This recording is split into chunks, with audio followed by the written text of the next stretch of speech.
Berpindah habitat. Saudaraku yang kekasih di dalam Tuhan, saat kita menerima Tuhan Yesus Kristus sebagai Tuhan dan Juru Selamat kita, terjadi suatu mutasi rohani yang radikal. Kita tidak hanya diperbaiki, tetapi kita dipindahkan dari kegelapan kepada terang Tuhan yang ajaib.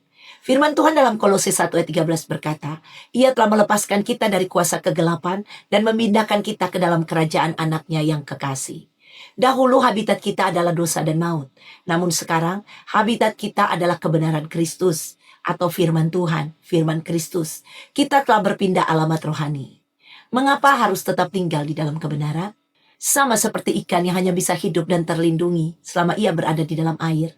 Orang percaya hanya memiliki proteksi ilahi selama ia tetap tinggal di dalam habitat kebenarannya atau di dalam firman Tuhan. Di luar kebenaran Kristus hanya ada satu wilayah, wilayah dosa. Dan kita harus ingat, iblis adalah penguasa dan sumber dari segala dosa. Ketika kita keluar dari kebenaran dan berkompromi dengan dosa, kita sebenarnya sedang melangkah keluar dari zona perlindungan Tuhan dan masuk ke dalam cengkraman iblis.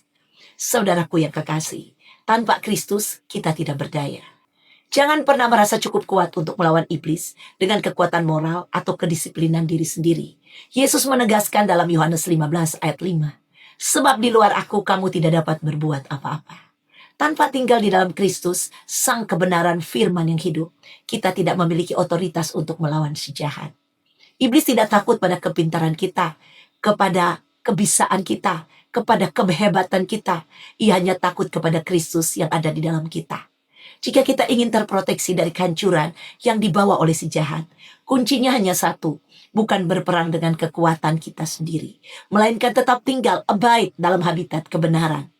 Habitat kita sudah berpindah, jangan lagi menoleh ke belakang, atau mencoba mencicipi gaya hidup lama di wilayah dosa.